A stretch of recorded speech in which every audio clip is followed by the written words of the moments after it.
Hey everybody, this is Josh McKinney, and I just want to welcome you to episode 81 of the I Suck at Jiu-Jitsu show. We've been friends. Usually when I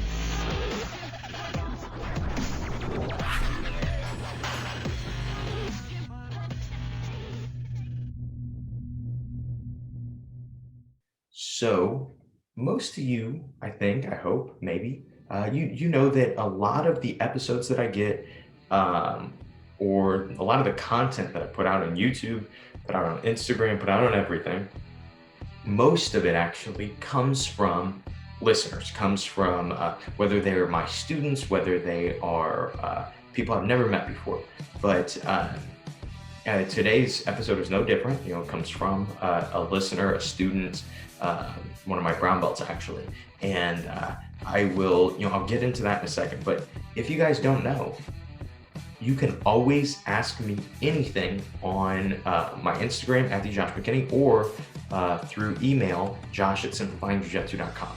And the reason I say that is because, like I said, it's where I get a lot of my content ideas. And a lot of times people struggle with the same exact things. There are a lot of white belts out there. You ask a question that you are struggling with as a white belt, I guarantee you 10, 20, 30% of white belts are struggling with the exact same thing. And so if you can kind of help out your fellow man by doing that, by asking the right questions. And so I think that's something that you guys should keep in mind. If you ever have a question, just send it to me. So it'll probably take, I've actually been responsible for the first time in my life. And I have been able to plan out content probably pretty much a month in advance is kind of how I've been doing it. And that is keeping me from pulling my hair out and getting stressed. So, you probably won't ever get an answer like on an episode or something like that for at least a month. But if it is a good question, I'm always happy to go through it and to break it down, just like I'm going to do in just a second. So my student Logan was asking me I think he just kind of asking my opinion on yelling as a coach. And this wasn't like he was yelling at his students and was like, oh man, should I be doing this? Basically one of his daughters just was dealing with a coach that she really enjoyed, and then got really harsh one time, and it put a bad taste in her mouth for the sport that she was in. And so I think that this is a perfect avenue to kind of talk about the method of teaching that is still too popular today, and the method of coaching, breaking down the difference between a teacher and a coach. And that's something that is actually an episode that I had planned for a while. And so that's where we're going to start at. And then we're going to start to dig in to how to coach and things like that. And so even if you are just a student, even if you say, well, I don't get any say on how I'm coached, I think it is good to have an idea in your mind at what makes a good coach, because we're being taught constantly, or what makes a good teacher, sorry, we're being taught constantly in jiu-jitsu, whether it's by another blue belt or it's by somebody, just somebody the same belt as us. All the time, we're talking back and forth, and we are being taught. And so it's very important to know what is good to listen to, what makes a good teacher, what makes a good coach. And so first, I want to explain the difference between a good teacher and a good coach. I think it's normal that people are better at one or the other. I think, I do think you can sharpen both skills just by understanding that they are two different things. So a teacher is exactly what you would expect it to be. It is somebody who teaches. It's somebody who shows something. So when I am teaching a move at the gym, when I am showing everybody how to knee cut, I am being a teacher. That is my current role when I am doing that. Now, when I go over to one of my students who is struggling with this knee cut, and I say, hey, dude, you're really struggling with this. I want you to focus on this for the next 6 weeks. That's what I think you need to focus on. That needs to be part of your game. That is a coach. A coach convinces people to execute, and hopefully convinces people to execute with reason. And so I think that it's really important to understand that there is a difference. Some people are amazing teachers and horrible coaches. They're not great at getting people to execute, whether they just aren't a great communicator to people. Maybe people don't trust them as a coach. But I think the biggest reason is, when we're going to start to talk about the whole situation of yelling at your students or yelling at someone you're coaching. When we start to talk about that, I'll explain why it tends to be a negative. And so, but the big thing is you want to be good at both if you ever plan on running a gym. If you are not good at one of the two, I think it is really important to try to surround yourself with people that strengthen your weaknesses. What I struggle with as a business owner is I am what you would call a big picture person. I have the idea that I want to start a podcast and I am going to put everything into it. I'm going to work super hard on this podcast. Now, if somebody says, "Hey, next week, what are you going to be covering on your podcast?"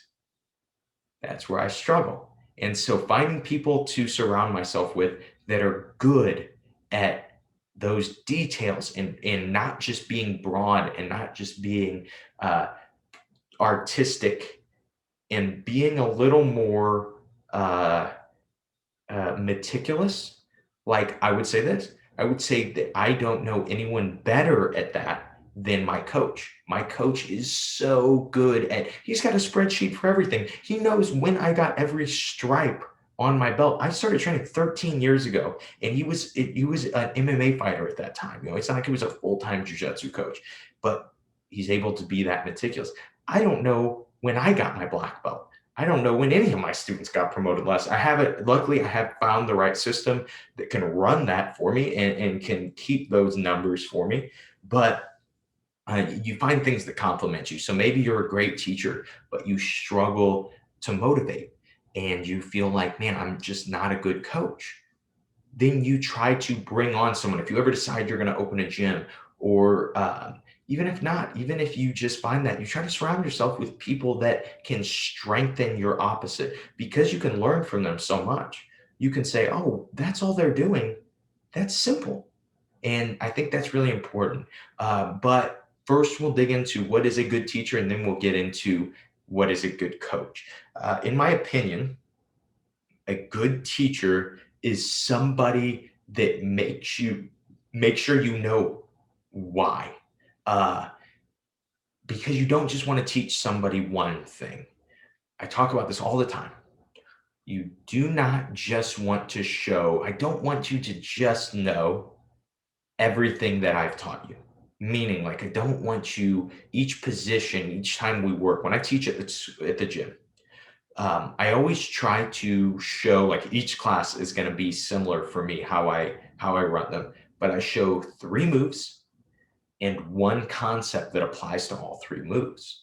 The reason I do that is because it teaches people that concept. It really gets the concept across. If I only show 2 moves that apply to the concept, it's like the rule of 3, right? If I only show 2 moves, it tends to just kind of drown out the concept. Because when you have something, when you have a third dimension, it's just like if you were if we're in person and you could only see in height and width, that third dimension of depth, being able to do that opens up in a whole new world. I really found that when it comes to teaching. If I show 3 moves that all show the same concept, it really does give way more depth to what I am teaching. So that is kind of my big thought that teachers struggle with. I see so many teachers that just teach one thing, and that's what they're trying to show. I am just trying to show very specific situation, and and this is how you pass the guard, right? You grab both pant legs, you move this way, you move that way. That's how you pass the guard. But when you can explain something and you can say, hey, this applies to almost every guard pass, and you can give them a rule that applies, it makes it much easier for them to learn on their own. I love the idea of teaching just specifics. I think that that does not work very well, though, until guys start to get better. If you just teach really individualized movements, like for specific situations, then people are having to remember stuff. Someone like me, I would probably do well in an environment like that because I can remember things very well. But most people can't. And so when you do that, when you put somebody in that situation, they get discouraged and then they quit. And so that is what I think your job is as a teacher, is being able to explain why enough that people can eventually create their own answers. Okay, so that is a teacher. A coach, and this is a coach, I find a little more abstract. A coach has to see more than anyone else.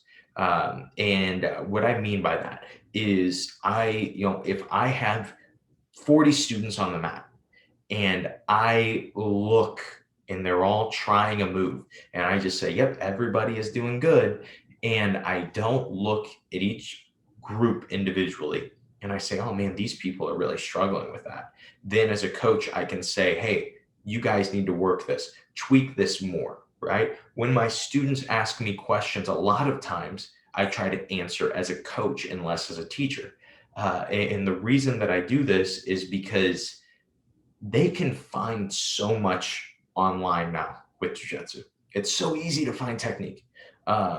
Obviously, not all the technique online is amazing, but it's still easy to find technique. But then learning to apply it, and so that's what I kind of found my role to be at the gym. That is more important. I feel like I'm pretty good at communicating and pretty good at teaching, but motivating my students to do, I find very important. And this has a lot of different applications.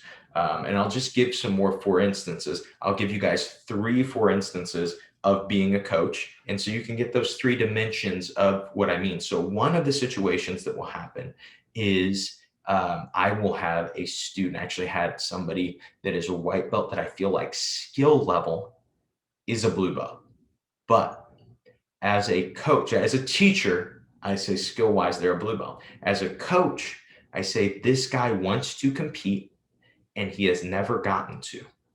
I almost think I would be doing him a disservice to not ever compete as a white belt, to not ever get that experience. You don't have to compete as a white belt if you want to be, if you want to compete, but I think that it's very important to have that opportunity. The reason I say that is because you go into these tournaments and you get to experience what it's like to compete, and then there's a lot of fear that goes into, okay, my first tournament is going to be blue belt. I think that that's something that scares a lot of people. So that would be like my first, for instance, of what coaching is, what it is to convince somebody to do, right? I'm doing that for a reason. I'm not teaching him to compete, but I am saying, hey, I think you should compete before you get your blue belt. And I think it will be really helpful for you in the long run. That's a coach. Okay. Then another situation, and I think I run into this a lot more than anything,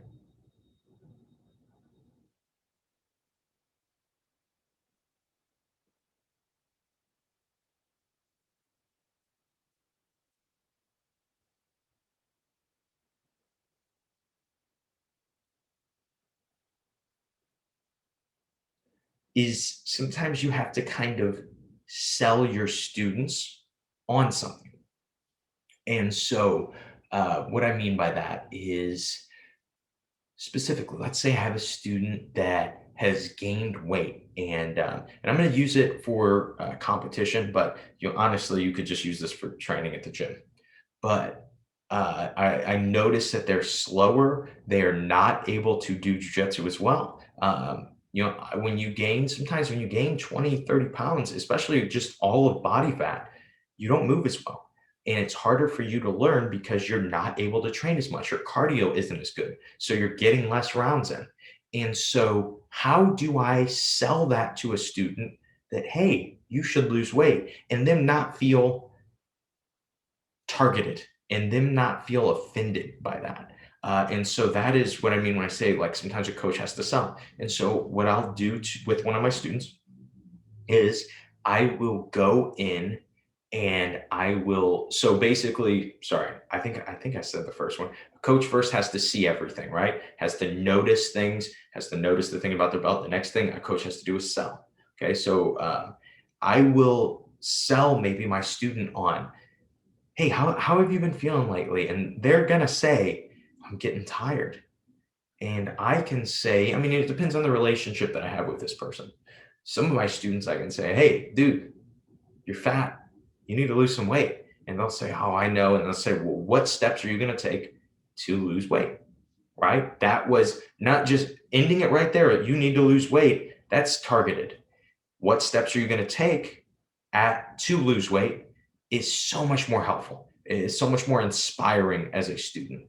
And so then you say, okay, well, I need to do this. Sometimes, I had two students compete at American Nationals, and they wanted to do I think it's light feather, 141 pounds. They wanted to do light feather. And I said, hey guys, I don't know if you should do light feather. You guys are a little too big for that division. And they didn't listen to me. And all I did was I said, okay, maybe I'm wrong. Let's see how they do. And they both did amazing, but they both gassed after a few matches because they just hadn't eaten in so long. And so then they said, oh, okay, well, I think we're going to do 154 next time. We're going to focus on that. And so I think doing that as a coach, I would say I didn't say I told them so, but I guess I just did because I just talked about it on the podcast.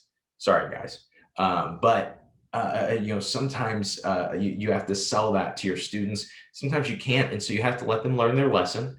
But another example of selling something to a student would be, I have a student that's getting injured a lot. And so I have to sit him down and talk to him about, hey, I notice you're getting injured a lot.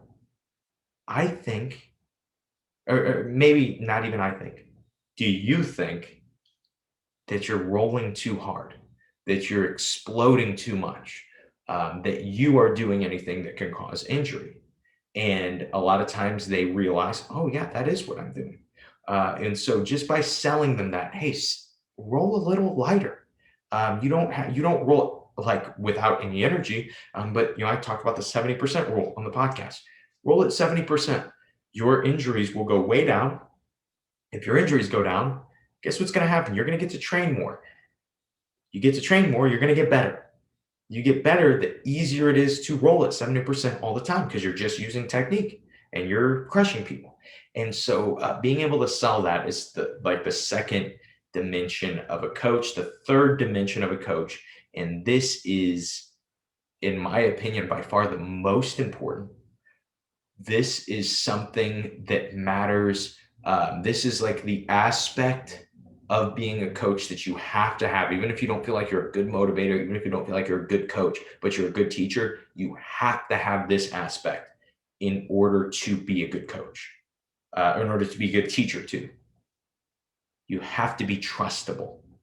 And I think that there is a level of people in jiu-jitsu that take advantage of so many people because they're black belt, because they're high level, because they think in their mind that them being good at jiu-jitsu makes them important. And they take advantage of people and they lose the trust of the people that they are supposed to be teaching, that they're supposed to be helping, that they're supposed to be protecting. They lose that trust and they generally never get it back. Very seldom do they ever get it back. One, because they act like it's not their fault.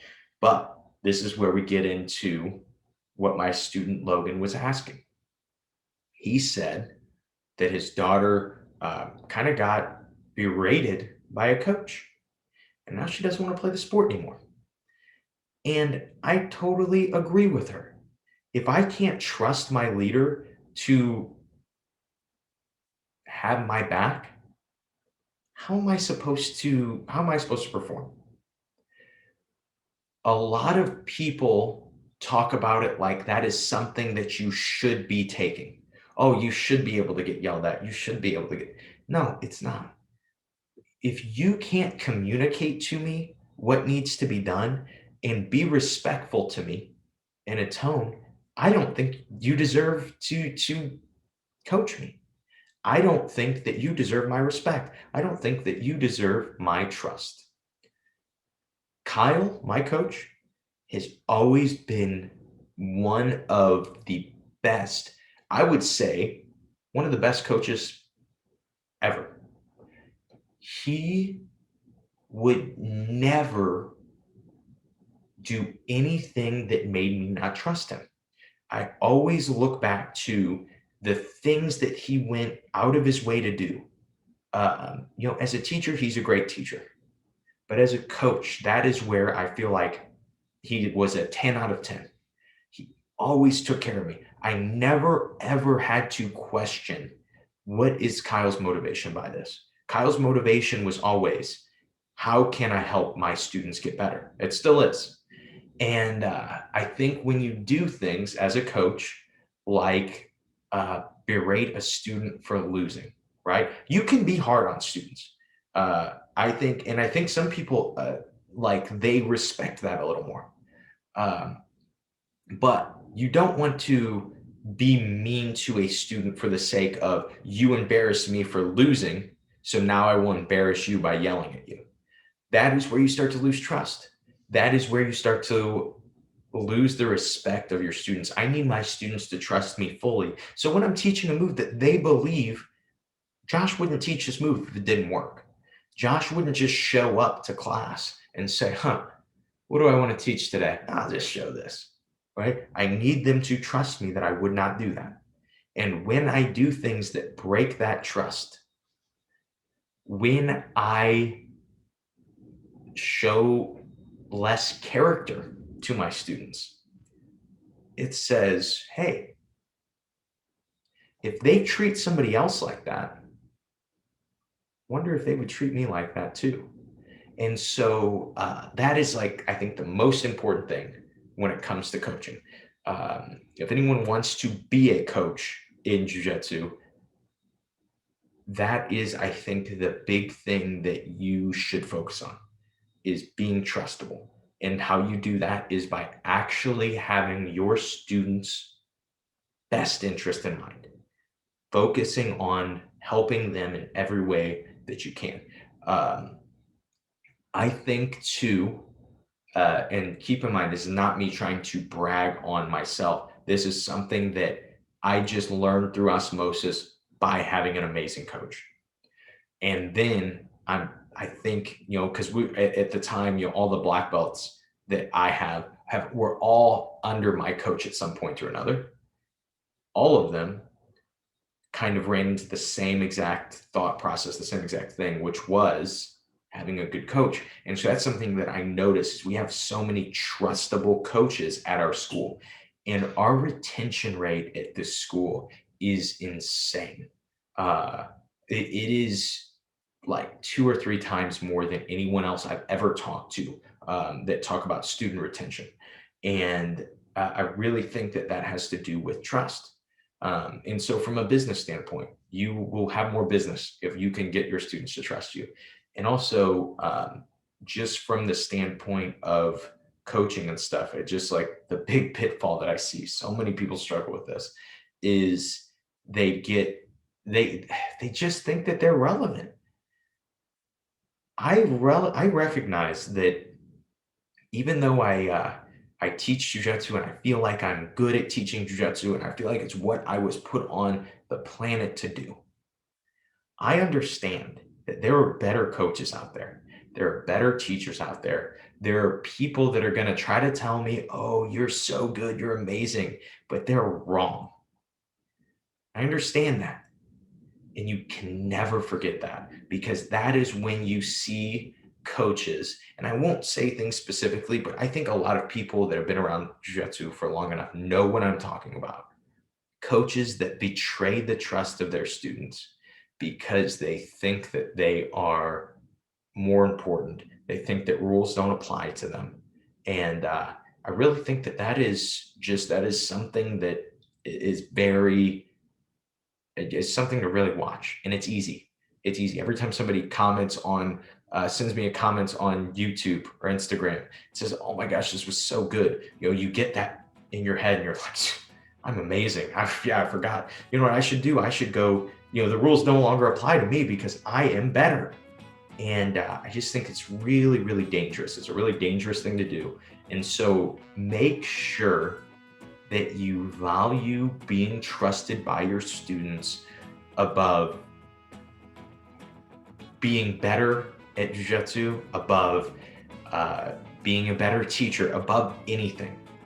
Make sure you have the trust of your students. Make sure your students can trust you. Make sure your students can trust the people that you promote. And so that is me on my high horse today. That is the rant that I got. I planned on just kind of ending the trust thing, that not going so long, but sorry, it got away from me for a second. But that's what I have for you guys today. Thank you guys for listening to the show. As always, if you guys have any questions, at the Josh McKinney on Instagram, Josh McKinney on Facebook, and I should change to Josh McKinney BJJ so it's easier to find. Wonder how many Josh McKinneys there are out there. I don't know. But anyway, and Josh at simplifyingjujitsu.com through email. If you guys don't subscribe to the email list, you absolutely should. You can go to my Instagram. There's a link in my bio, and I've really been sending out less emails, like probably 3 a week. I used to send them out like every day, but I feel like I can think a lot more through content when I'm not just thinking about, I need to get an email out, just for the sake of doing it. And so that's kind of what I've been trying to focus on, because hopefully that's helpful for you guys too.